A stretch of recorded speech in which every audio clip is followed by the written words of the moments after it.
Good morning, good afternoon, good evening, depending on the time zone of wherever you're joining us from. My name is Abdullah Blessing Gideon, and I will be hosting us into this class. But the organization that is hosting this precious class is DSN. So, what about DSN? Data Science Nigeria. So that's the meaning in case you are wondering what's DSN. So Data Science Nigeria. So our commitment is to raise 1 million AI talents.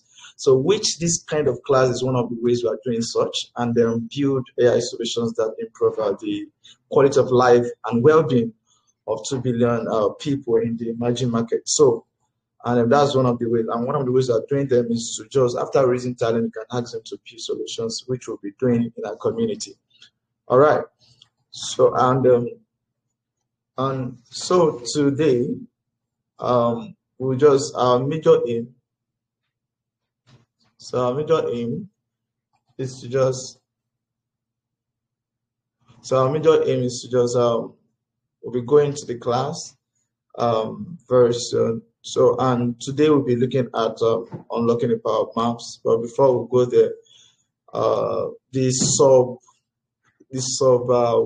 subclass, sub-team that is organizing this sub-community is the Geospatial community, the DSN Geospatial community.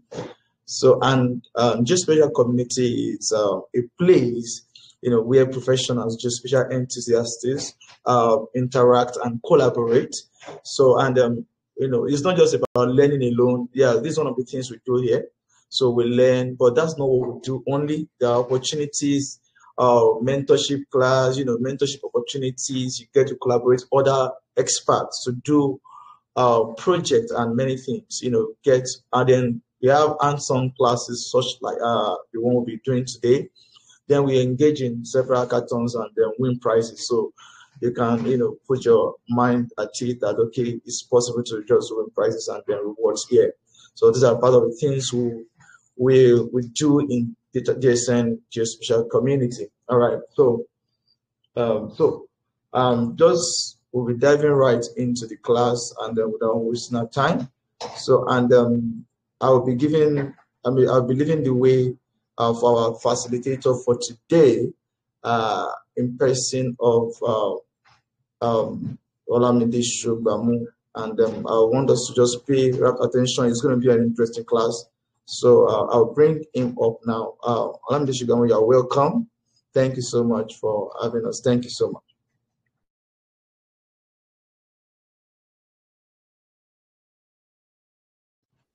All right, thank you so much, everyone. Thank you for joining today's session.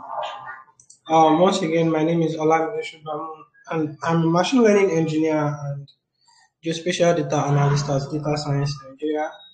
This evening, we'll be talking about unlocking the power of maps. That's geospatial storytelling, unlocking the power of maps. Let me move my screen. So if you have a friend that you know that is supposed to be here, if you know somebody that you can dial in very quickly, today's class promises to be an impactful one. There is takeaway for you. Like, you're definitely going to take something out of today's class. So if you know anybody you want to dial in, it's the right time to dial them in. So because it's an add-on class, I will not waste too much time on the slides. I will just go over this very quickly and we can dive into the practicals. But while I do this, if you don't already have your QGIS installed, or if you don't have it ready, you can start it up. If you have not downloaded the data set that was shared yesterday, you can look at our community group. That's the Geospatial community group. Look for the storytelling file and download the .zip file. Pretty much that's everything you need to do for now. In this class, we'll be looking at what is geospatial storytelling, a quick run through about geospatial storytelling to brush up our vocabularies and terminologies in that aspect. We are going to be looking at a case study of flood and the Parrot Island. It might be the first time some of you be hearing about the Parrot Island, but we are going to do some interesting things around that location in our hands-on class. Some of the things, some of the data set and the methods we are going to use is the land cover analysis. We are going to be downloading the land cover file is already part of the data that was shared yesterday. So we are going to be looking at this file, analyzing it, doing some one or two things on it. And we are going to be using our unique value reports from QGIS. Yes, QGIS is going to be the major tool. That's why I mentioned that if you don't have it installed already or if you don't have it running, you can go ahead and set it up. And finally, we are going to be doing some map layout making to like tell our story properly. So guys, let's dive in straight to it. So I said using map, satellite imagery, and spatial data to communicate meaningful narrative is what we refer to as geospatial storytelling. Storytelling is not a new word, it's not a word that you are familiar with. Storytelling is about narrative. Even if it is something that has not happened, can you narrate it for us to believe it? Can you narrate it for us to that in such a way that it convinces us? And then when you add geospatial to it, that is like the geography and then the location based intelligence or the location based part of it. And how does this location based come into place? It's not all the time that we go to a particular place and study the area. Sometimes we study the area through satellite imagery, image that are captured from a far distance or that are captured from the satellites. Yes, that are captured from the satellite, and that's why they are called satellite imagery. Some other times we have spatial data that comes with coordinates, where people just go about collecting data, distance, points, polygon lines. Those are spatial data.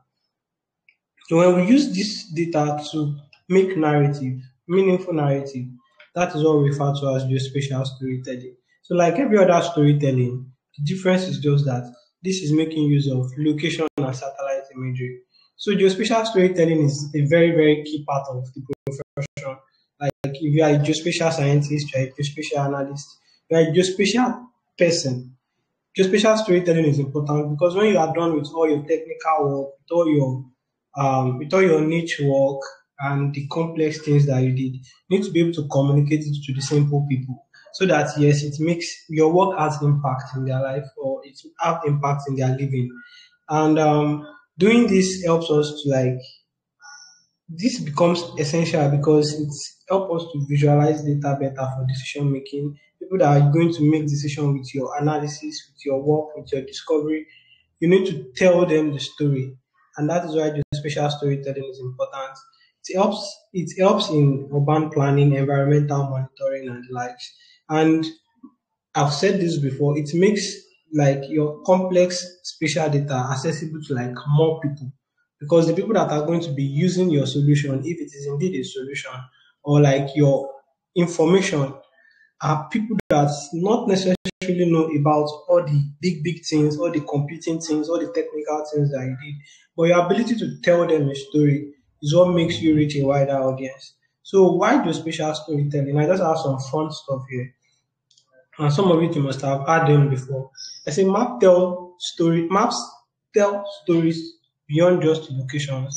They reveal patterns, changes, and insights that drives decision. It's very funny that you might notice an analyst might work on a map and then the information is trying to pass across.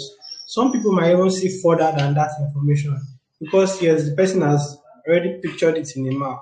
So it's not just about drawing maps and bringing polygons and raster together. It's about your ability to easily spot a pattern, your ability to even easily see something that has changed. And we are going to be noticing this in our hands-on session. A map is worth more than 1,000 words. But when you tell a story with your map, it inspires people to take action. It makes people see the depth other than just seeing a map. Um, Yeah, apologies, guys. So our case study today is going to be the Parrot Island. The Parrot Island is located in Calabar, Nigeria. It's a very small island, and with flood and the island being close to the ocean, the island is shrinking, like it is reducing in size. And how do we tell somebody this that it inspires action? How do you tell people that the environment of this island is actually reducing in one area and increasing in water body mass? It's nice to tell a story and say, that island is there. It is a very beautiful place. I mean, but how do we tell people that it is shrinking? How do we tell people and make them believe that this is an emergency? How do we tell them that this is actually the proportion, the rate at which it is shrinking? How do we tell them that some things have actually disappeared on our map in Nigeria and our map is changing and they don't know because to them it is just water. But as a geospatial scientist, as a geospatial analyst, we're able to tell them that 4 years ago, there is an island in this place. There is actually a land area in this place, but now there is no land area. It has disappeared. How do you tell that to somebody that does not live in that area? So that is what we mean by the spatial storytelling. So I'm just bringing Parrot Island to your awareness. Some people might not even know it. It is. So if you go to the map, you look at Calabar area, the Cross River side, you can see this map that I'm displaying here. I got it from Google Map actually. So it is something that it is there for everybody to see. So I said with satellite imagery, we can review that this particular land area is shrinking. The sea level is rising, erosion is flooding away land shape, and then with time it's just reducing in size. So geospatial visualization allows us to see and tell this very easily. We can go through those. These are the points I've mentioned before. The water body is expanding. There is risk of flood in the area. So we are going to be doing some land cover analysis. I don't want to. I have just like 2 minutes to cover the slide. So we are making use of land cover, land cover from Sentinel-2. We are getting this from Esri Living Atlas. If you already downloaded your data, you would have seen three raster files in the zip file. That's if you have unzipped it. So the data is readily available thanks to Esri for helping us provide land use cover pre yeah, let me just say pre-classified. Yes, it has been pre-classified. They just have it, so you just go to their websites.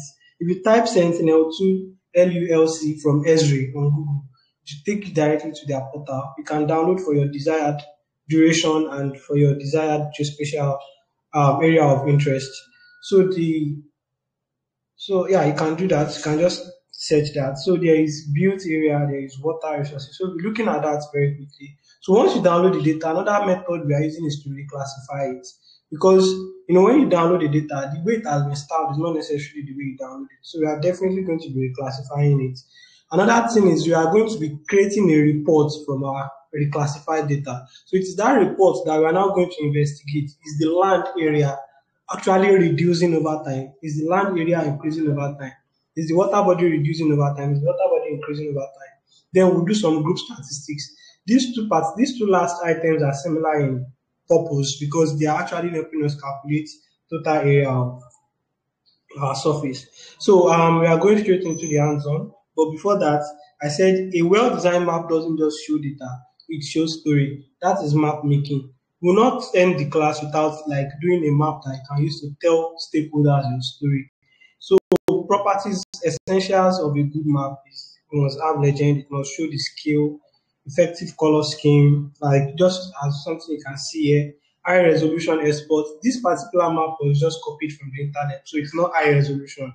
But when we create our map, we realize that high resolution is a very, very important part of map making. Because here I can hardly read the scale, I can hardly read the ruler guide. So it's very essential that when you are creating your map, make sure it is high resolution. And then we'll make some report and presentation. So we have hands-on session, and allow me to go off a bit with my screen and come back with my QGIS. Now you can also do that on your own. Open your QGIS and let's dig into some analysis.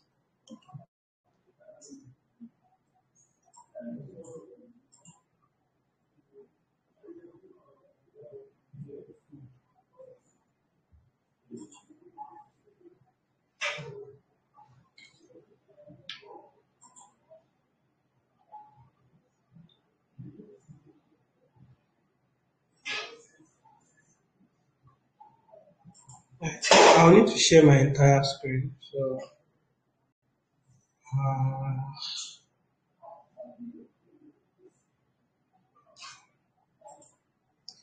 yes, I'll need to share my whole screen. So yes, I'm on QGIS. If you are with me, just drop emojis in the chats. Let me see. Let me know you are with me. Let me see if you are following me. So first thing we do is go to your file manager where you downloaded the storytelling.zip. I'm doing that with you alongside you. So let's go there together. Um,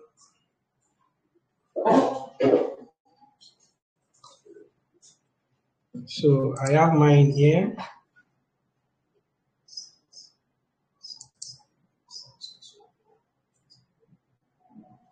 I have mine here. So this is the zip file, and this is the content of the zip file. So if you open your zip file, you should see something like this: three raster files, one area of interest, that's going to be our focus area, then one land use land cover style, then you don't have this file, so don't worry about it. So first thing you do is you want to click and drag your three raster files into QGIS. Just click and drag, drop it.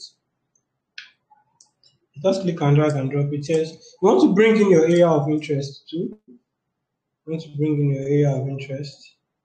Uh, you might be seeing something else. Just follow these guys. Okay, don't mind me. It's as a result of clicking and dragging. So just click and drag, drop it. Yes, let's do away with this for now. So one of the first analysis you are going to do in this class is that if you look at this very well, our area of focus is very sorry guys. Our area of interest is very small. Our study area is very small, and then the entire file we have is very big. So one thing is that I want to reduce our area to focus on this, our data to focus on this area. So if you look at this file very well, we have 2022 32N underscore 2022. We have 32N underscore 2023. We have 32N underscore 2021. So this file represents data gotten from 2021, 2022, 2023. So first I'll be clipping the raster to my area of interest. So you can go to your processing tool. So if you don't have that already, look for this gear icon on your QGIS. This gear icon, the toolbox, just click it, geoprocessing toolbox. You have this here. So right in this search bar, you can search for clip raster. So we are clipping raster by mask.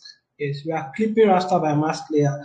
This our area of interest is serving as our mask layer. We are clipping raster by mask. So click on it. Yes. So we have this dialog box that popped up.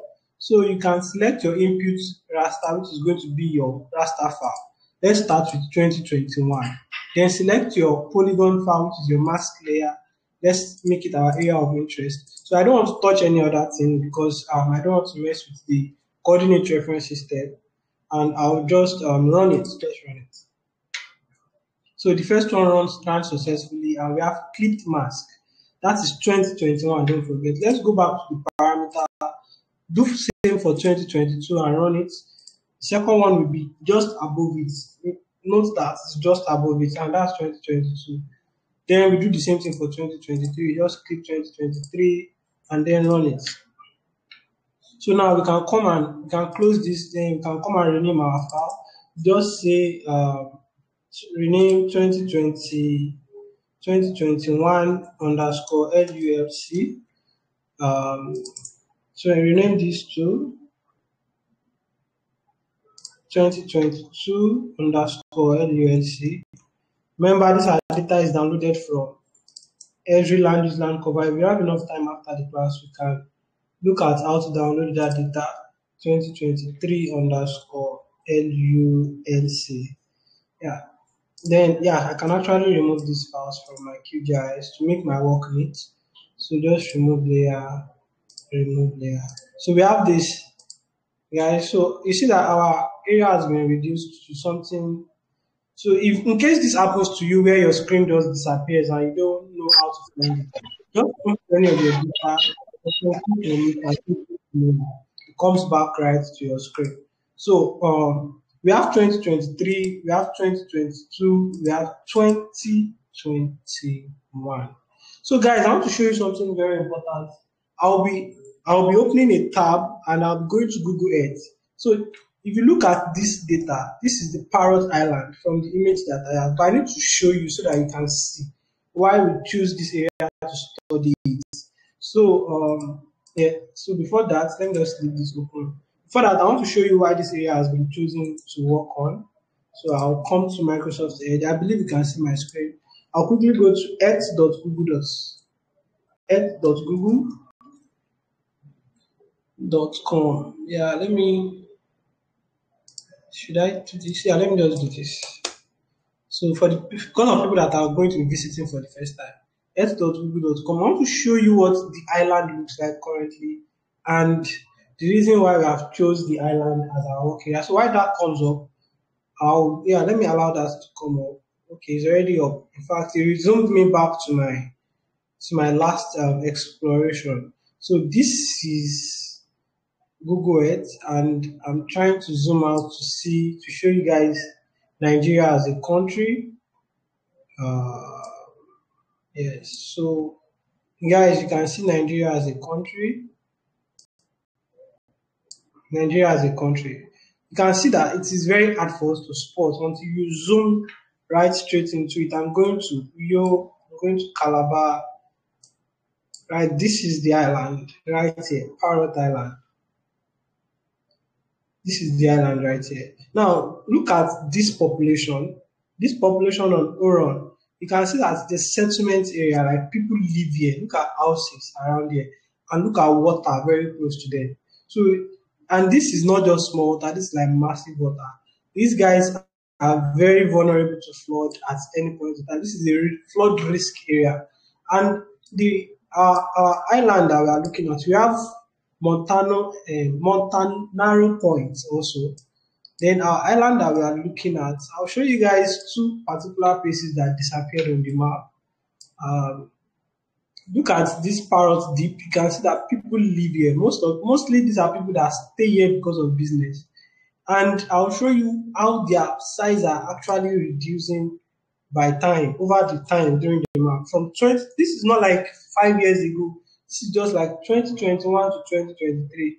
The reduction in the people that stay around here. So if you look at this, yeah, basically, so look at the island and you can see that it is something that's worth looking into, and that's why we chose this particular location for our analysis. So you can see this view you are seeing here is very similar to what you are seeing on my QGI. So this is the island, this is Montanaro Point. These are people, this particular red that you are seeing here is built up. These are where people stay very close to the water. And so let's quickly do some analysis too, so that we don't waste too much of our time. So first thing after you are at this point is you want to reclassify. So, we downloaded this data like this. If you look at the band or you look at the attribute, it has a color palette of band 1 from 0 to 225. And remember, I said we downloaded this data from every land use land cover. If you go to their documentation, you see that this data has only 9 classes. So let's quickly do some reclassification. Do your option click, properties, come to, you can see here 225, 255, yes. Just delete everything, just click delete all. You want your render type to be on palette or unique value. You want your band to be palette, that is band 1. You can choose a random color. However, my co-facilitator will drop a style file that we are going to be using. But before that style file is being dropped, I want to select Spectra.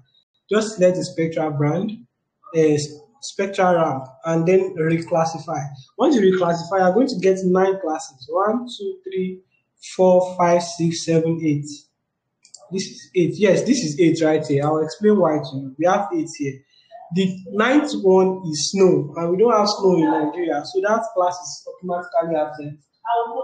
We don't have snow in Nigeria, and that class is automatically absent.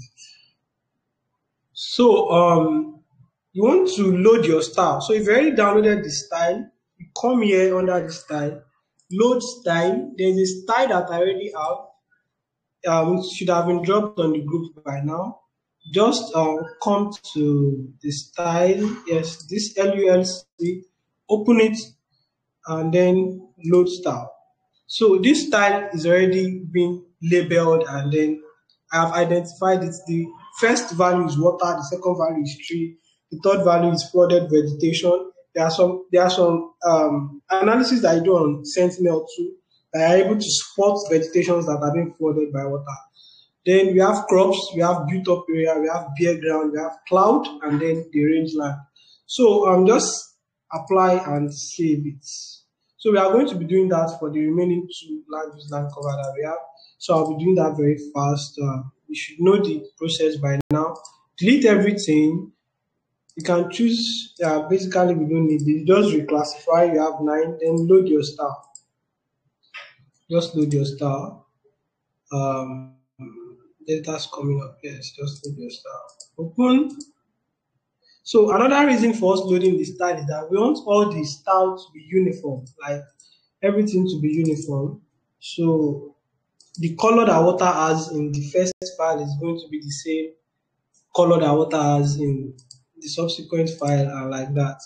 So by now I've done with reclassification in a bit. I'll be done with classification in a bit. Guys, please confirm you can still hear me Yes, we just by can. emoji or by thumbs up in the chat. Just by emoji and by thumbs up. You might be wondering why I have these icons in front of my file. These are telling me that they are temporary files and I have not saved them to my computer. Remember, I derived them from a bigger file, so this file are not sitting on my computer. We'll save them for use later.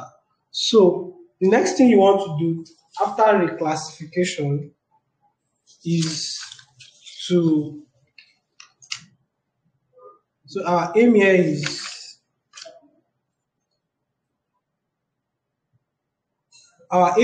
to know the amount of water for each year. That's our aim. We want to know what is the volume of water in this area for each year. That is, what is the body, which area is water covering this year? Is this water increasing next year? Is this water increasing in the subsequent year? What is the area of land masses? What is the area of built up in this year? Is this area increasing in the subsequent year, and is this area increasing in the next year? But before that, let's examine first by the look of eyes. I want to zoom into this area and then look at the view that you have now is for 2021, because that's the only one that is checked. Look at 2022. You can see that some things have changed, right? 2022 is being activated and some things have changed, but it is not obvious. Basically, from the water, it is not obvious, but from other land use, it is obvious. Definitely, houses will increase, businesses will grow, people will move, trees will be cut down. But let's look at 2023. You can see that there is a big change in the water size. Like, water has actually increased, especially this area. So this means that there has been some serious effect of water in this area. And that's because we don't just want to stop here by look of eyes or something. We want to actually dive into it and get the numbers out. So the first thing you can do is use our, these are raster files. So one way we can actually break this down is to get a report of the raster, because this raster now actually have attributes, 9 of them. I remember I want to show you that documentation. Let me see if I can quickly bring it up. Let me see if I can quickly bring it up. I think I have it somewhere accessible. Let me see if I can bring it up. Just a minute, guys. If it's going to take too much of the time, I'll just. So yeah, this is the Sentinel-2 land cover from Esri. This is their documentation page.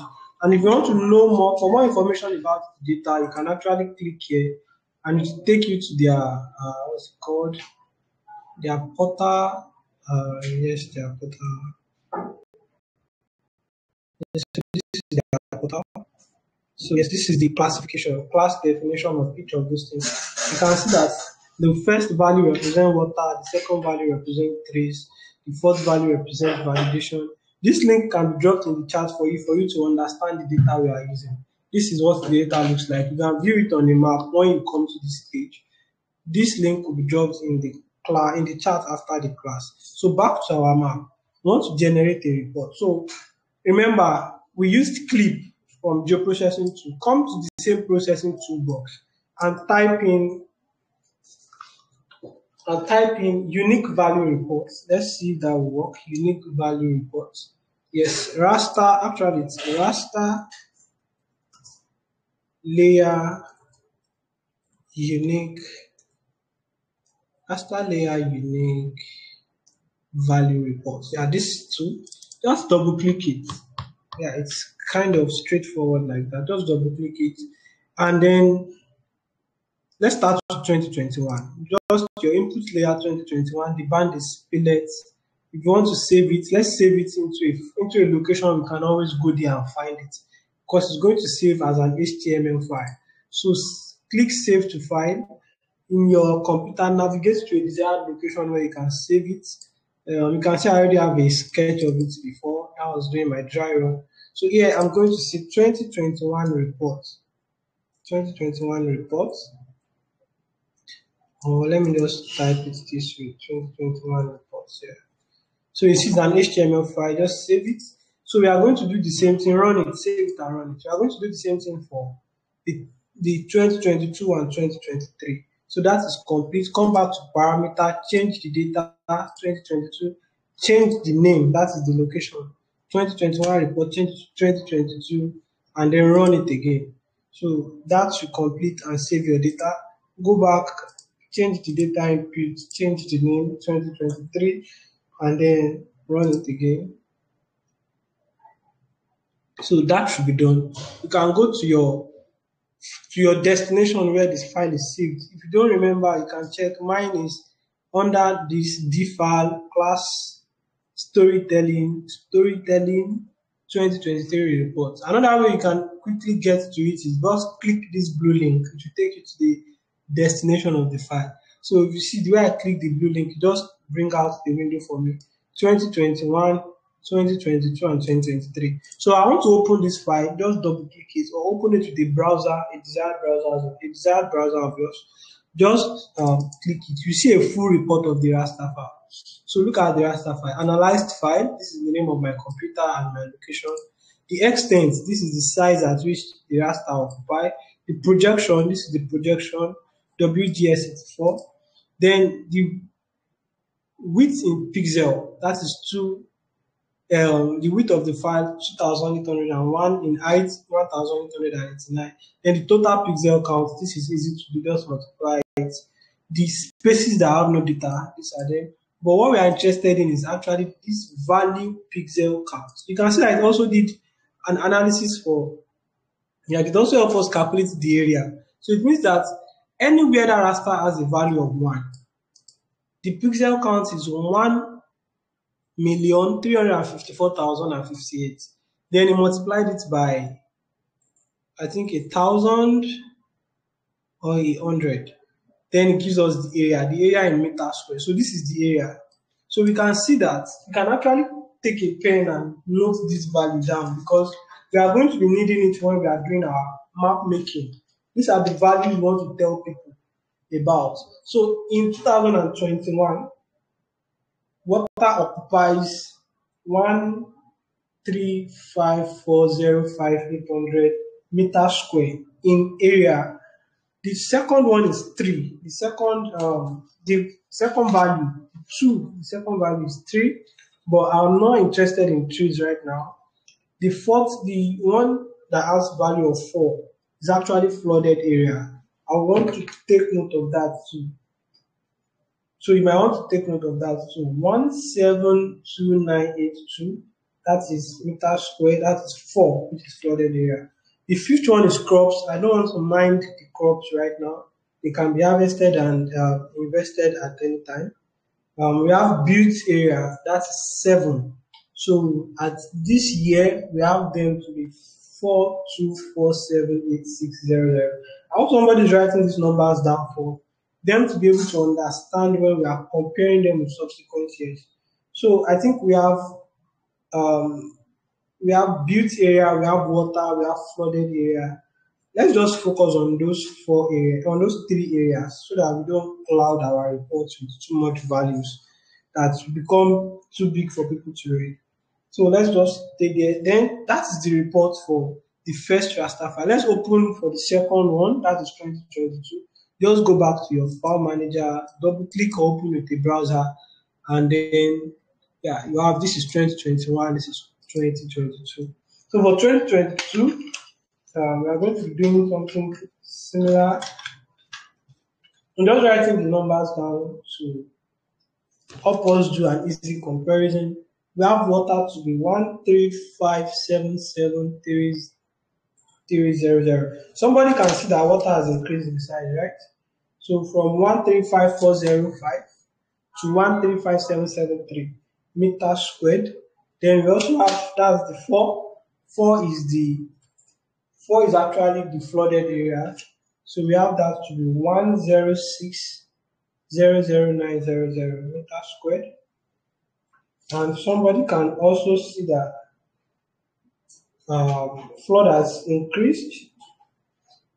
Flooded area has increased.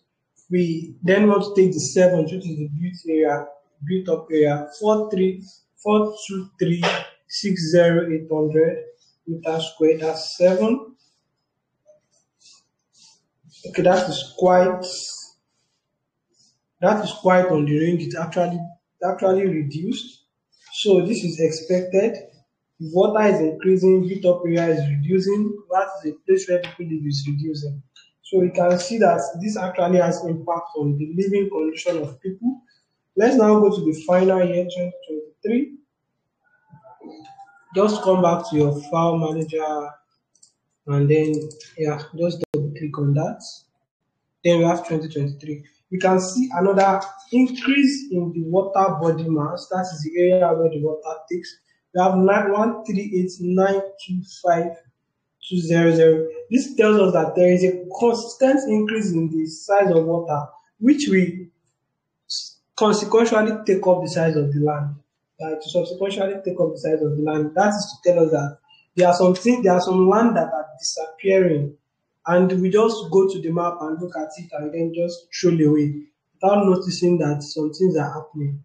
Look at the flooded area 63260. Yeah, that's for the 4. For the 4 is the flooded area.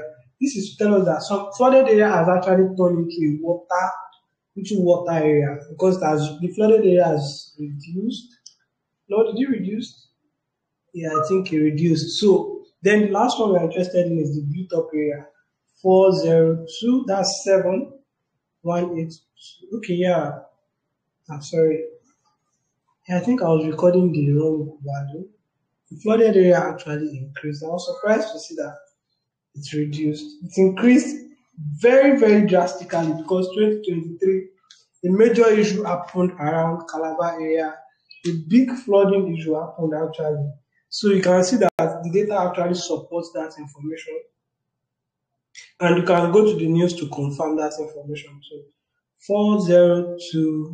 402,182,00 meters squared, that's for the built up area.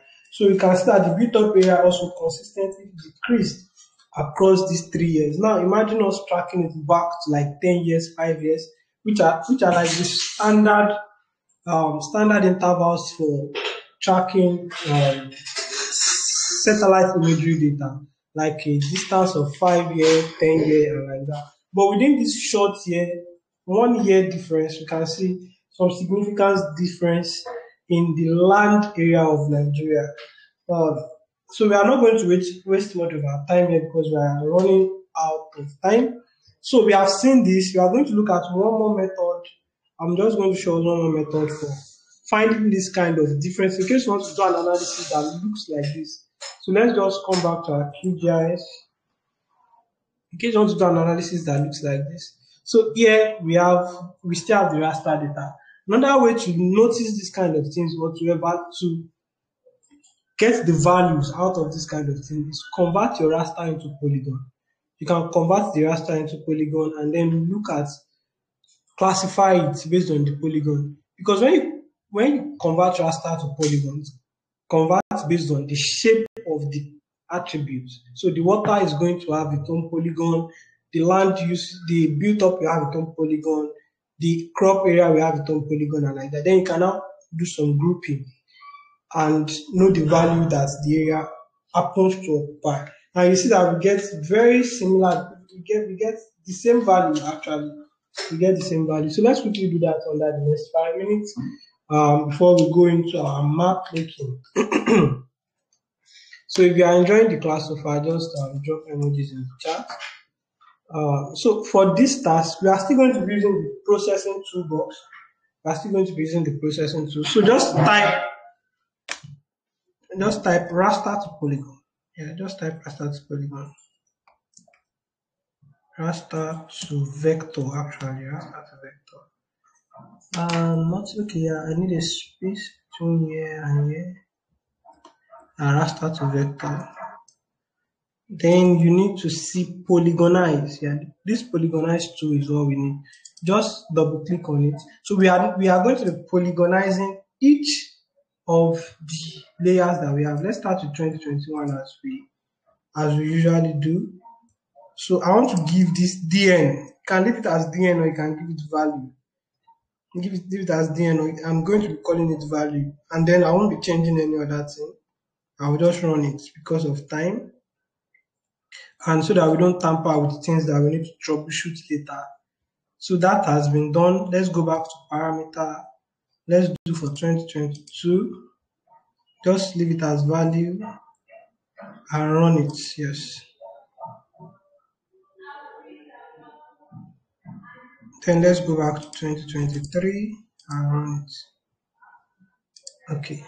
So that is done. So we can see we have vectorized 3 times. So can close this window. You can see just vectorized the whole raster file. Now it's in polygon. You can see it's no longer in a picture format. Then we can rename it. Just rename, put 2021 vectorized. I'll just do 2021 vectorized. Then here also I rename it underscore 2022. Then the last one 2023.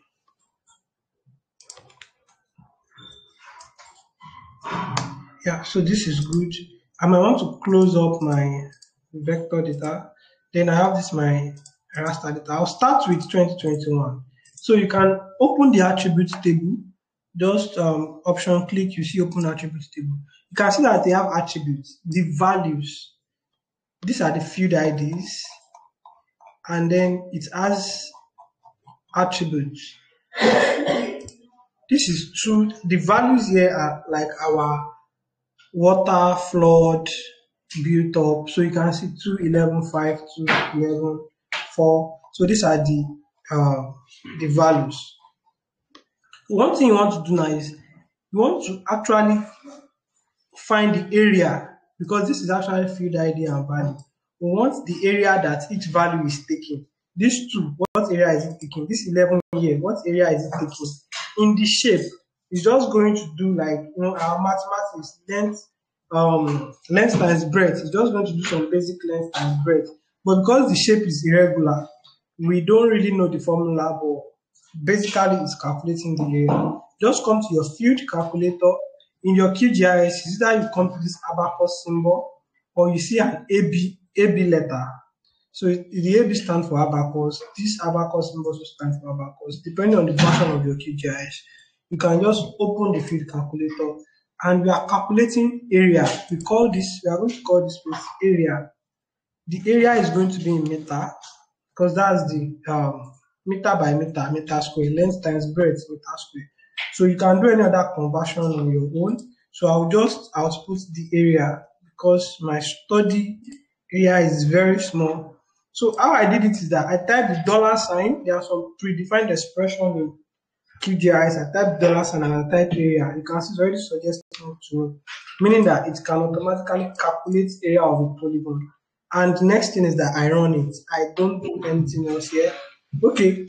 One more thing you want to do is that you want to convert the field type to decimal number real. decimal number area, because sometimes it has decimal. So if you do integer, you are going to be rounding it up. So you can do decimal number and then you apply it, then you click OK, and that should be good.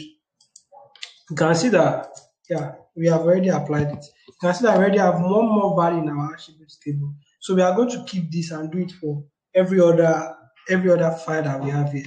So let's do the same thing for 2022 and 2023. Then I'll tell you what you will do with this after this process. So I'll close this. I would do the same thing for this guy. Open attribute table straight onto the abacus. I would call this area, and then I would yes, I'll call this decimal real, and I'm looking for area. Okay, then I'll run it. So that is good too.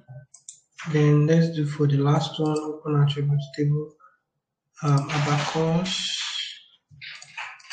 area, and then decimal real.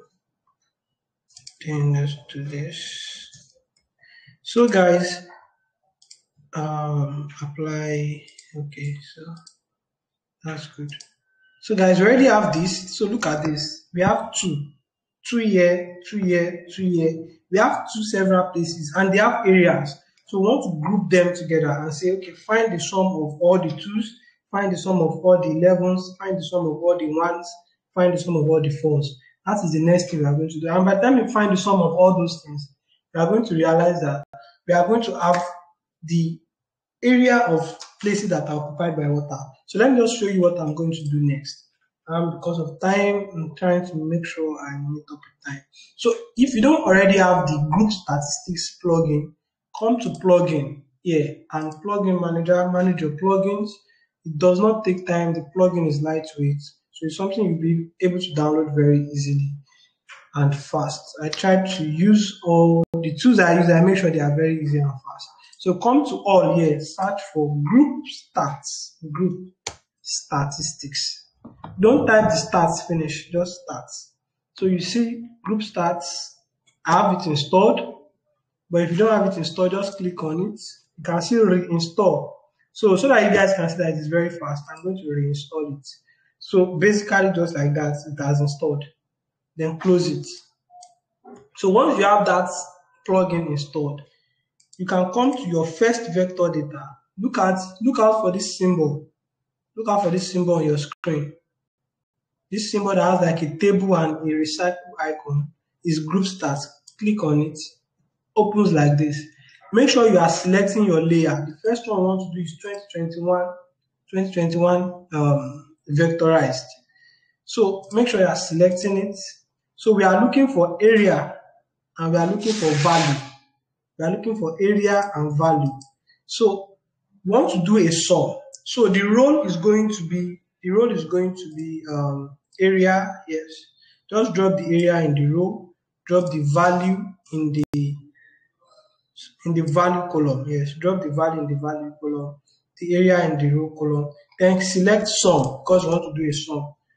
Once you see that sum, drag it to this column, column. Yes, sum. So the new column that you are going to be forming is going to be the sum column. Then we don't want to do any filter. Just click on calculate. I think I placed it wrongly.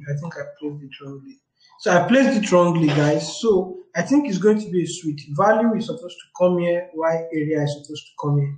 Let's recalculate. Yeah, this is what I need. So look at the values 2, 5, 11, 9. You can see that they are just 1, 2, 3, 4, 5, 6, 7, 8. That is the 8th value that we have. And if you look at the numbers, so these are the numbers, these are the value.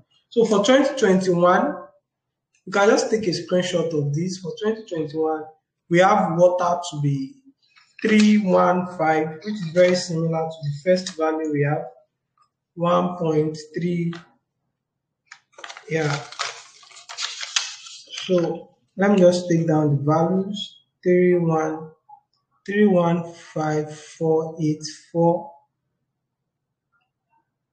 4 1 5. So the exponential there is more like more zeros. Um, so the 3, 1, just if you write, if you are familiar with mathematics or you are comfortable with mathematics, you get 3.15484E. But you see, plus 0.8, exponential 0.8, meaning that we are taking the decimal point forward 8 times. That will give us 315,484, 1, 2, 3, 4, 5, 6, 7, 8. Just add 3 more zeros behind it. 1, 2, 3. So that does it. Then for the subsequent ones, we are also monitoring the fourth value. In this case is the fifth one. 159. You understand what I mean, right? So we do the same thing for this particular. I want to skip this step now. So this is just a brief demo on how to group your vectorized data to get the area. So I won't be using these values in my map making because the map making will take quite some minutes. So let's just dive into the map making. So you can repeat this step for the remaining 2022 and 2023. Get your numbers and write them down for the report. So we are moving forward. So let's try to do a map. So here, the map that you are going to get, okay, the map that you are going to get is actually depending on the visuals that you have in QGIS. But first, I want to show you one thing. If you look at 2022, you realize that there is a land area here. This point where my mouse is, this part and this part. If I open 2022, you see that the land is still there. If I open 2023, you see that the land has disappeared. So this is tell us that we are actually losing land as a country in this particular region, and water is actually covering more of our spaces. And it's not only happened to those two places. Those two places are just very easy to spot. The sea level has risen and it is evident, and then we are going to see it by the numbers. So one thing I want to do very quickly is that I want to open down 2023 is what I want to see. So I'll just leave only that one checked. And I also want to do something. I want to make it visible. I want to make the water visible. Let's just start with 2023. I want to make the water visible. So I'll come to my symbology. This part that is green, I want to make it white so that the water can become evident. This is part of what we discussed in map making. Just the properties. And then this tree area, I'm going to change the color to white. 1, 2, 3, 4, 5, 6. So I'll apply that and say, okay. Now you can see that this is very easy to say. This is the water and this is the land. So come to project, come to layout manager, just create an empty layout. Yes, let's call it a name. Let's call it Parrot Island Viz. Parrot 2023. Let's call it Parrot 2023. Click OK, and then our map layout is coming. First thing I want to do is that I want to bring that map that we have in QGIS. I want to bring it into this map layout. So click on this add map. This add map. Just click on it. Draw your map to the area you want it to occupy. Yeah, so you can see it's a little bit distorted, so I will reduce it to fit my map. I'm trying to reduce it to fit my map. Then I can increase the map overall. I can increase the map overall.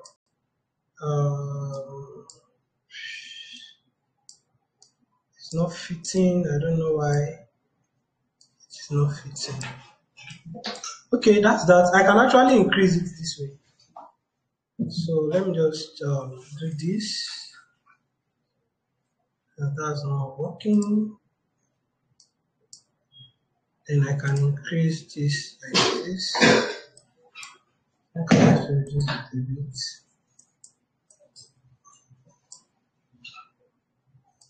So let me just put my area of focus.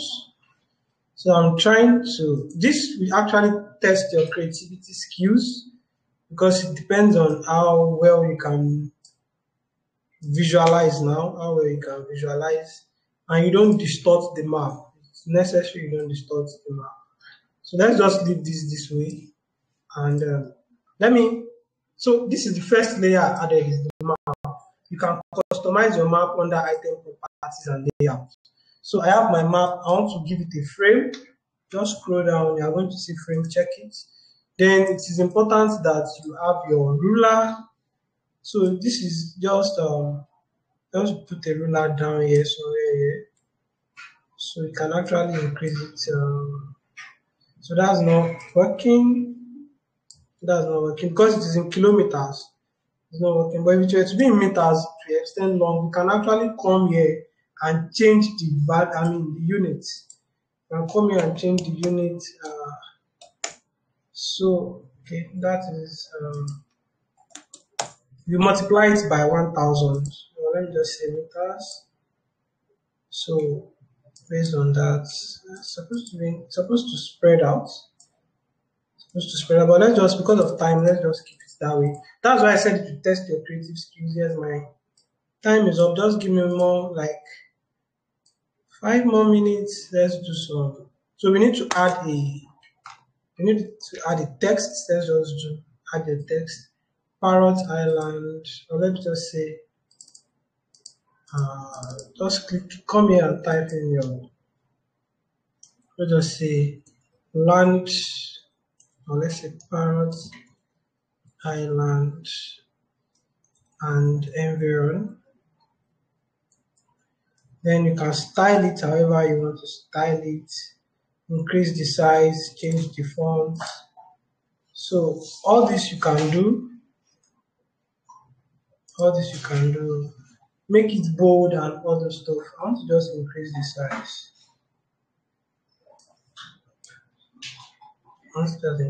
So let's just keep the size at this.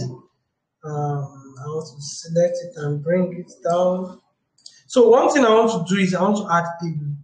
Yes, I want to add a table. So the table I want to add, I'm going to be putting the values that we saw from the report so that people can see that this is actually what is going on. But before that, I'll add a legend. So, I mean, you can always stay tuned for more classes like this where some other classes will focus on map making and then some other classes will focus on styling. So you can see, look at this legend I'm trying to add.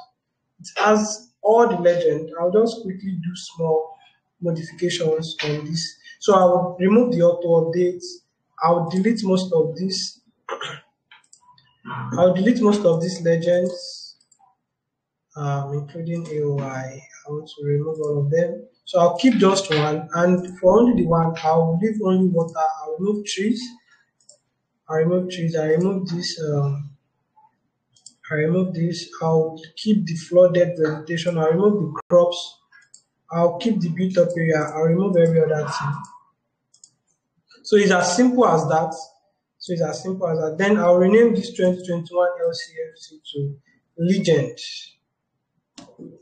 So that's that. Just save that. So this is good for our. You can see that our report is coming together. But one very key thing about the report is numbers. You need numbers because that's what you want to communicate to your stakeholder. So because this is the 2023 map, so I will just tell them that at this point, water occupies a total of 138925200 meters squared. Now, the meter squared is going to be unusual because of this editor is something I'm not very. Yeah, I think there's a way you can write stuff like this. So let's just put our commas. Let's put it from the back. Comma, and then we have to remove this one. Yeah. So instead of us doing this, we can just see meter squared just to keep everything neat. Then you can always change the font, you can change the size.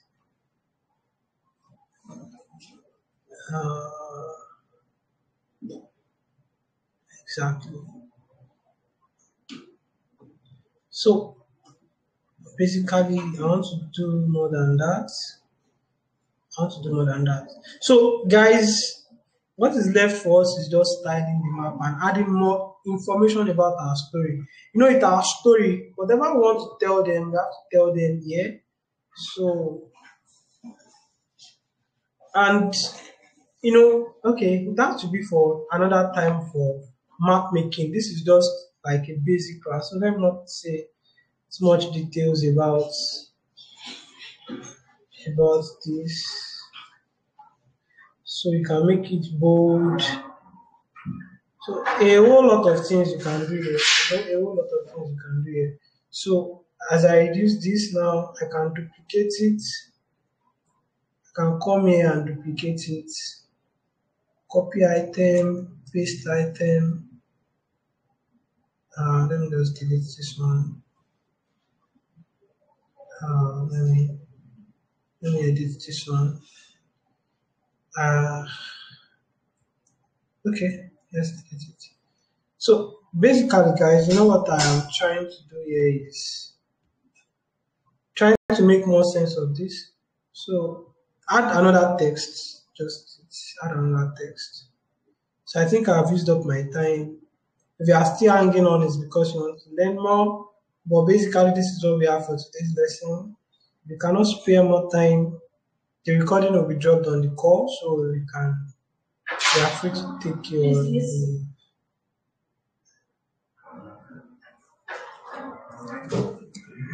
square.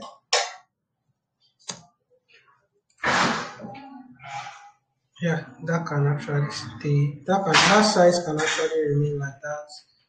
Then you might want to add another text to tell people that it's actually water body area. So let's just add one more text. So as you're adding your text, you can also just lock it so that it does not scatter later and all those things. So just say water body area,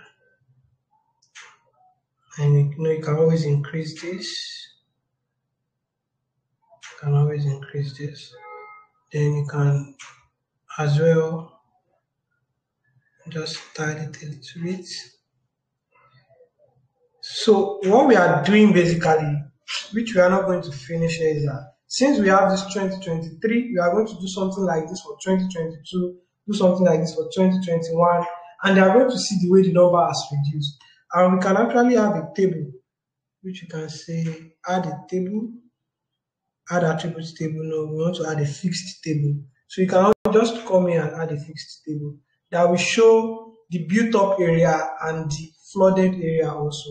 And people will see how it has reduced, over time. So they just see that it's not just the water that is increasing, it is also the flooded area is increasing and the built up area is also reducing. So here is how you can edit so if you just click here, you can add more, insert column after. So insert column after. So if I call this water, I can call this flooded area, and then I can insert row below. I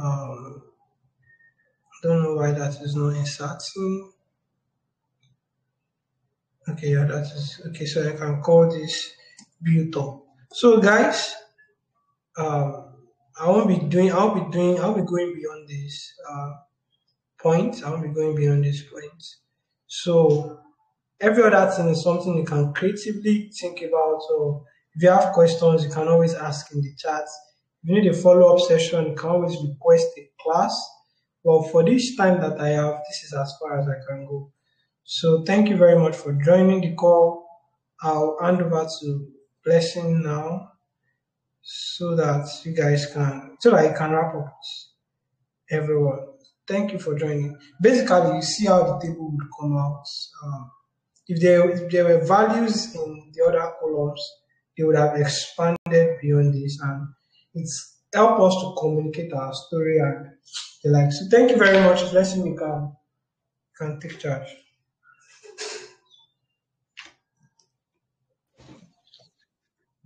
All right, thank you so much.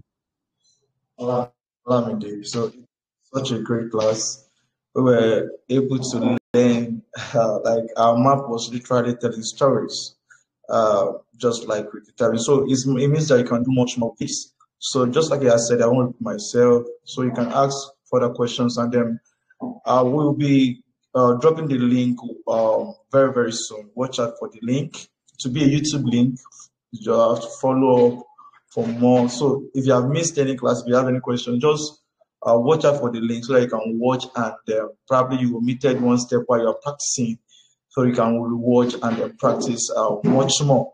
So we look forward to see you next month. And I want you to anticipate next month.